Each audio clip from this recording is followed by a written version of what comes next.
പ്രേംലാലേട്ടാ, പാകിസ്ഥാന് ഒരു തരത്തിലുമുള്ള വെള്ളം നൽകില്ല, ഭീകരതയെ വളർത്തുന്ന പാകിസ്ഥാൻ എന്ന് പറഞ്ഞുകൊണ്ടാണ് ഇന്ത്യ നയതന്ത്രപരമായ ഒരു നിലപാട് ആദ്യം തന്നെ സ്വീകരിച്ചത്. പിന്നീട് ഇപ്പൊ പാകിസ്ഥാൻ പല വേദികളിലും ചെന്ന് ഞങ്ങൾ വെള്ളം വാങ്ങിച്ചിരിക്കും, ഇല്ലെങ്കിൽ ഇന്ത്യ വലിയ രീതിയിലുള്ള തിരിച്ചടി നേരിടേണ്ടി വരുമെന്നൊക്കെ പറയുന്നുണ്ട്. ഇതിന് കൃത്യമായ മറുപടി ഷഹബാസ് ഷെരീഫിന് ഇന്ത്യ നൽകിയിട്ടുണ്ട്. വെള്ളം കൊടുക്കുമെന്നോ ഇല്ലെന്നാണോ ഇന്ത്യ നൽകിയ മറുപടി? ആ കാര്യത്തിൽ കൊടുക്കില്ല എന്നൊരു കർശന നിലപാട് ഇന്ത്യക്കില്ല. പകരം ഇന്ത്യ ഒരു വ്യവസ്ഥ വെച്ചിട്ടുണ്ട്. ഇന്ത്യ ആവശ്യപ്പെടുന്ന ഭീകരവാദികളെ ഇന്ത്യക്ക് നൽകണം. അതോടൊപ്പം തന്നെ ഭീകരവാദ പ്രവർത്തനങ്ങൾക്കെതിരെ പാകിസ്ഥാൻ കൃത്യമായ നടപടി എടുക്കുന്നു എന്നുള്ളത് ഇന്ത്യയെ ബോധ്യപ്പെടുത്തണം.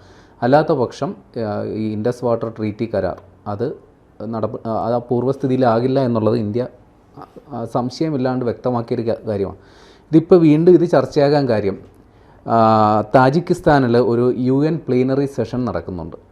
ഗ്ലാസിയേഴ്സ്, അതായത് നമ്മുടെ ഹിമപാളികളുണ്ടല്ലോ, മഞ്ഞുമലകളിലുള്ള ഹിമപാളികൾ, അതിൻ്റെ ശോഷണവും മറ്റും വലിയ രീതിയിലുള്ള ആശങ്ക സൃഷ്ടിക്കുന്ന സംഗതിയാണ്. അത് ഉരുകുന്നത് വലിയ രീതിയിലുള്ള പരിസ്ഥിതി നാശത്തിനും വെള്ളപ്പൊക്കത്തിനുമൊക്കെ കാരണമാകും. അപ്പോൾ അതിനെ സംബന്ധിച്ച് ഇപ്പോൾ ഈ കാലാവസ്ഥ ഉച്ചകോടിയൊക്കെ നടക്കുമല്ലോ, അതേപോലെ ഒരു സമ്മേളനം നടക്കുകയാണ് താജിക്കിസ്ഥാനിൽ. 3 ദിവസം നീണ്ടു നിൽക്കുന്ന സമ്മേളനമാണ്. ഏതാണ്ട് 80ഓളം അംഗരാജ്യങ്ങളിൽ നിന്നും 70ഓളം വിവിധ സംഘടനകളിൽ നിന്നും 2500ഓളം പ്രതിനിധികൾ ആ സമ്മേളനത്തിൽ പങ്കെടുക്കുന്നുണ്ട്. ഇന്ത്യയും പാകിസ്ഥാനും ആ സമ്മേളനത്തിൻ്റെ ഭാഗമാണ്. ഈ സമ്മേളന വേദിയിൽ വെച്ച് പാകിസ്ഥാൻ പ്രധാനമന്ത്രി ഷഹബാസ് ഷെരീഫ് ഒരു വെല്ലുവിളി പോലെ ഒരു പ്രസംഗം നടത്തി. അതായത് ഈ ഇൻഡസ് വാട്ടർ ട്രീറ്റി, അതായത് നമ്മുടെ സിന്ധു നദീജല കരാർ, അതിൻ്റെ റെഡ് ലൈൻ ക്രോസ് ചെയ്യാൻ, അതായത് അതിൻ്റെ പരിധി ലംഘിക്കാൻ ഇന്ത്യയെ സമ്മതിക്കില്ല. അങ്ങനെ ഇന്ത്യ ചെയ്താൽ കടുത്ത നടപടി നേരിടേണ്ടി വരും എന്ന തരത്തിൽ പറഞ്ഞു. അപ്പോൾ അതിന് ഇന്ത്യയുടെ പരിസ്ഥിതി വകുപ്പ് മന്ത്രി കീർത്തിവർദ്ധൻ സിംഗ് ആ വേദിയിൽ വെച്ച് തന്നെ ഇന്ന് മറുപടി കൊടുത്തിട്ടുണ്ട്.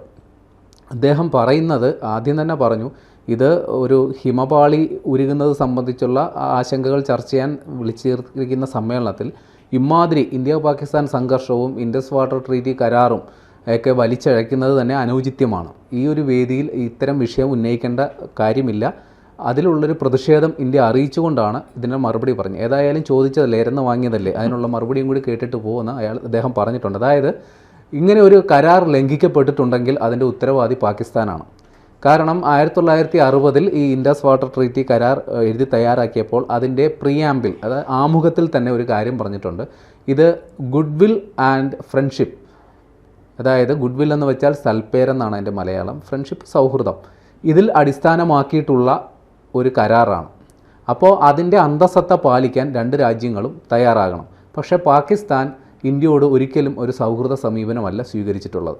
അവർ ഈ പറയുന്ന രീതിയിൽ അതിർത്തി കടന്നുള്ള ഭീകരവാദം നടത്തുന്നു, ഇന്ത്യ വിരുദ്ധ പ്രവർത്തനങ്ങൾ നടത്തുന്നു. ഇപ്പോൾ ഇന്ത്യയുമായിട്ടുള്ളൊരു സൗഹൃദാന്തരീക്ഷം അവരായിട്ടാണ് ലംഘിക്കുന്നത്. സ്വാഭാവികമായും ഈ കരാറിൽ നിന്ന് പിൻവാങ്ങിയത് ഇന്ത്യയല്ല, പാകിസ്ഥാനാണ്. അവരത്തരത്തിൽ ഒരു നടപടി സ്വീകരിച്ചതുകൊണ്ട് മാത്രമാണ് ഇന്ത്യക്ക് ഈ ഡാമുകൾ അടച്ച് വെള്ളം തടഞ്ഞു വെക്കേണ്ടി വന്നത്. അതുമാത്രമല്ല, ഈ 1960 ഈ കരാർ എഴുതപ്പെട്ടതിന് ശേഷം ഒരുപാട് മാറ്റങ്ങൾ വന്നിട്ടുണ്ട്. പ്രധാന മാറ്റം ടെക്നോളജിയിലുണ്ടായ മാറ്റമാണ്. പല ഡാമുകളും പഴയ രീതിയിൽ തന്നെയാണ് ഇപ്പോഴും തുടരുന്നത്. കൂടാതെ ജനസംഖ്യയിൽ വർധനവുണ്ടായി, പാരിസ്ഥിതികമായി ഒരുപാട് മാറ്റങ്ങളുണ്ടായി. അപ്പോൾ കാലാനുസൃതമായി ഈ കരാർ പരിഷ്കരിക്കണമെന്ന് ഇന്ത്യ പല വേദികളിലും പലവട്ടം പാകിസ്ഥാനോട് ആവശ്യപ്പെട്ടിട്ടുണ്ട്. പക്ഷേ പാകിസ്ഥാൻ ഈ കാര്യത്തിൽ ഒരു നിലപാടും എടുത്തിട്ടില്ല. നമുക്കറിയാവുന്നതുപോലെ ഒരു 2 ഭൂപ്രദേശങ്ങളിലൂടെയാണ് ഈ കടന്നു പോകുന്നത്. അതായത് ഇന്ത്യ ഉയർന്ന പ്രദേശത്തും പാകിസ്ഥാൻ താഴ്ന്ന പ്രദേശത്തുമാണ്. അങ്ങനെയാണ് ഇന്ത്യയിൽ നിന്ന് ഈ വെള്ളം ഒഴുകി പാകിസ്ഥാനിലേക്ക് ചെല്ലുന്നു. ഈ വെള്ളത്തിൻ്റെ വലിയ രീതിയിലുള്ള ഗുണഭോക്താവ് പാകിസ്ഥാനാണ്. അപ്പോൾ ഇതിൻ്റെ ഏറ്റവും വലിയ ഗുണഭോക്താവ് പാകിസ്ഥാനാണെന്ന് ഇരിക്കെ അതിൻ്റെ ഒരു ഉത്തരവാദിത്വം പാകിസ്ഥാൻ കാണിക്കുന്നില്ല. ഈ രീതിയിൽ ഇന്ത്യയിൽ ജനസംഖ്യ വർദ്ധിച്ചു, ഇന്ത്യക്ക് കാർഷികപരമായ ആവശ്യങ്ങളുണ്ട്, വൈദ്യുതി ഉൽപ്പാദിപ്പിക്കേണ്ട ആവശ്യമുണ്ട്. അപ്പോൾ ഇന്ത്യയുടെ ആവശ്യം പാകിസ്ഥാൻ ഒരിക്കലും പരിഗണിക്കുന്നില്ല. അത് നിരന്തരമായി ഇന്ത്യ ആവശ്യപ്പെട്ടിട്ടും ഈ കരാർ കാലാനുസൃതമായി പരിഷ്കരിക്കണമെന്ന ആവശ്യം പാകിസ്ഥാൻ അംഗീകരിച്ചിട്ടില്ല. മറ്റൊന്നുകൂടി പറയുന്നുണ്ട്, ഇന്ത്യയുടെ പരിസ്ഥിതി വകുപ്പ് മന്ത്രി കീർത്തിവർദ്ധൻ സിംഗ് ഒരു കാര്യം കൂടി പറയുന്നുണ്ട്. അതിർത്തി കടന്നുള്ള ഭീകരവാദം ആ കരാറിൻ്റെ പൂർണ്ണ അർത്ഥത്തിൽ പ്രയോജനപ്പെടുത്താൻ അനുവദിക്കുന്നില്ല. കൂടാതെ കരാർ ലംഘനം നടത്തിയത് പാകിസ്ഥാനാണ്. എന്നാൽ അതുകൊണ്ട് അതിൽ നിന്ന് പിൻവാങ്ങിയതിൽ ഇന്ത്യയെ പഴിക്കുന്നതിൽ അർത്ഥമില്ല എന്നാണ് പറയുന്നത്. നേരത്തെ UN വേദിയിൽ വീണ്ടും ഒരു തവണ പാകിസ്ഥാൻ ഇതേപോലെ ഇന്ത്യക്കെതിരെ ഒരു നിലപാട് ഇക്കാര്യത്തിൽ പറഞ്ഞിരുന്നു. അന്ന് പാകിസ്ഥാൻ പറഞ്ഞത് വെള്ളം ഒരു ജീവിതോപാധിയാണ്, അത് ഒരു യുദ്ധോപകരണമല്ല എന്നുള്ളതാണ്. പക്ഷേ അവിടെയും ആ UN ആ വേദിയിലും ഇന്ത്യൻ അംബാസഡർ കൃത്യമായ ഭാഷയിൽ പാകിസ്ഥാന് മറുപടി കൊടുത്തിരുന്നു. അതായത് ഭീകരവാദം നടത്തി പാകിസ്ഥാനാണ് ഈ ഒരവസ്ഥ ഉണ്ടാക്കിയെടുത്തത്. ഭീകരവാദവും രക്തവും വെള്ളവും ഒരുമിച്ച് ഒഴുകില്ല. ഈ പറയുന്ന പ്രശ്നം, നിലവിലെ ഈ ഭീകരവാദത്തിനെതിരെ പാകിസ്ഥാൻ ഒരു നിലപാടെടുക്കാത്ത പക്ഷം കരാർ പൂർവ്വസ്ഥിതിയിലാകില്ല എന്നുള്ള കാര്യം നേരത്തെ തന്നെ ഇന്ത്യ വ്യക്തമാക്കിയിരുന്നു. എന്നാൽ പിന്നീട് പാകിസ്ഥാൻ പ്രധാനമന്ത്രി ഷഹബാസ് ഷെരീഫ് ഒരു അനുനയത്തിൻ്റെ പാത സ്വീകരിക്കുകയും ഇന്ത്യയുമായി ചർച്ചയാകാം എന്ന തരത്തിൽ ഒരു നിലപാട് പറയുകയും ചെയ്തിരുന്നു.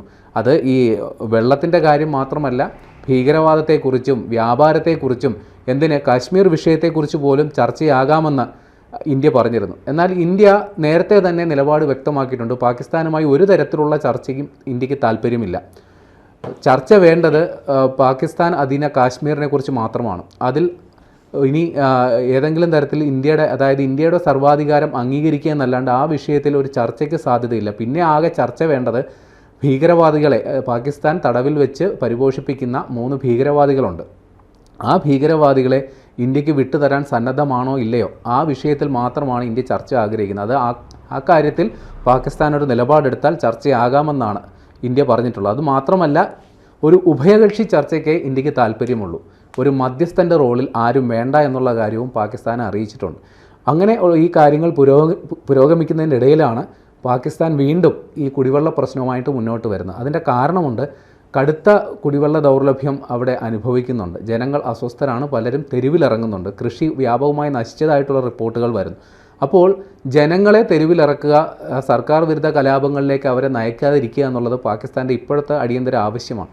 അതുകൊണ്ട് ഇന്ത്യയെ ഏതെങ്കിലും തരത്തിൽ അനുനയിപ്പിക്കുകയോ സമ്മർദ്ദത്തിലാക്കുകയോ ചെയ്യാൻ പറ്റുന്ന എല്ലാ സാധ്യതകളും അവർ പ്രയോജനപ്പെടുത്തുന്നുണ്ട്. പക്ഷേ ഇന്ത്യ ഈ കാര്യത്തിലുള്ള കർശന നിലപാട് തുടരുകയുമാണ്.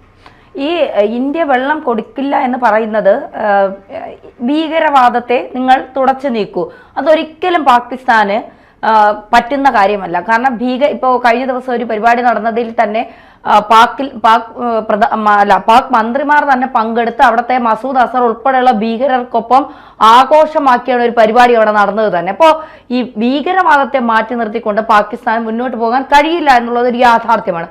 അങ്ങനെയാണ് എങ്കിൽ നമ്മൾ വെള്ളം കൊടുക്കില്ല എന്ന് പറയുന്നത്, ഇപ്പോൾ അതിൻ്റെ ആമുഖത്തിൽ തന്നെ പറയുന്നുണ്ട് ഗുഡ് വിൽ അതിൻ്റെ ഫ്രണ്ട്ഷിപ്പ് എന്ന്.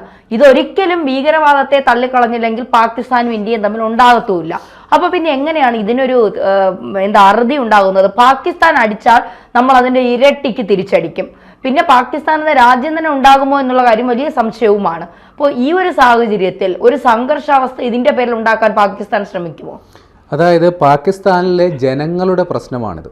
ഒരു ജനങ്ങളുടെ പ്രശ്നം പരിഹരിക്കപ്പെടണമെങ്കിൽ അവിടെ ഒരു ജനാധിപത്യ സംവിധാനം വേണം, ജനാധിപത്യ സർക്കാർ വേണം. പക്ഷേ ദൗർഭാഗ്യകരമെന്ന് പറയട്ടെ, പാകിസ്ഥാനിൽ അങ്ങനെ ഒരു സംവിധാനമേ ഇല്ല. പേരിനൊരു സർക്കാരുണ്ട്, പക്ഷേ അവർ ഈ പറയുന്ന ഭീകരവാദികളുടെയും സൈന്യവും പറയുന്നതിന് റാൻ മൂളികളായിട്ട് നിൽക്കുക എന്നല്ലാണ്ട് അവർക്ക് വേറെ നിവൃത്തിയില്ല. ഇപ്പോൾ പോലും അവർ ഈ തരത്തിൽ ഇന്ത്യയുമായി ചർച്ചയാകാമെന്ന് പറയുമ്പോഴും അവർക്ക് ഇപ്പോൾ ഈ ഭീകരവാദ കേന്ദ്രങ്ങളിൽ നിന്നോ അല്ലെങ്കിൽ സൈന്യത്തിൽ നിന്നോ അതിനെതിരായിട്ടൊരു നിലപാട് ഉണ്ടാകുകയാണെങ്കിൽ അത് കേട്ടുകൊണ്ട് അവിടെ മിണ്ടാതിരിക്കാനേ ഇവരെ കൊണ്ട് സാധിക്കുകയുള്ളൂ. അടിസ്ഥാനപരമായി അവിടെ ഒരു ഭരണ സംവിധാനം ഇല്ലാത്തതിൻ്റെ പ്രശ്നങ്ങളാണ് ഈ മുഴുവനും ഉണ്ടാകുന്നത്. പിന്നെ ഈ സൈന്യം അതായത് സ്വന്തം താല്പര്യങ്ങൾക്ക് വേണ്ടി പ്രവർത്തിക്കുന്ന ഒരു സൈനിക മേധാവിയും സൈന്യവും അവിടെയുണ്ട്. സർക്കാരിൻ്റെ നിയന്ത്രണങ്ങളോ മറ്റു കാര്യങ്ങളോ അവർക്ക് ബാധകമല്ലാത്ത തരത്തിലാണ് പ്രവർത്തനം. പക്ഷേ ഇന്ത്യയെ സംബന്ധിച്ചിടത്തോളം പാകിസ്ഥാനിലെ ജനങ്ങൾ ഏതെങ്കിലും തരത്തിൽ ദുരിതം അനുഭവിക്കണമെന്നുള്ള നിലപാടെടുക്കുന്ന ഒരു രാജ്യമല്ല. ഒരു പക്ഷേ കുറച്ച് കഴിയുമ്പോൾ ഈ പറയുന്ന സിന്ധു നദീതട കരാറിൽ ഇന്ത്യ ചിലപ്പോൾ ഒരു വിട്ടുവീഴ്ചയ്ക്ക് തയ്യാറായേക്കാനാണ് സാധ്യത. പക്ഷേ ഇക്കാര്യത്തിൽ പാകിസ്ഥാനിൽ നിന്ന് കൃത്യമായ ഒരു നിലപാടുണ്ടാകണം, ഒരു ഉറപ്പ് കിട്ടണം എന്നുള്ള കാര്യത്തിൽ ഇന്ത്യ കർക്കശം പിടിക്കുന്നുമുണ്ട്.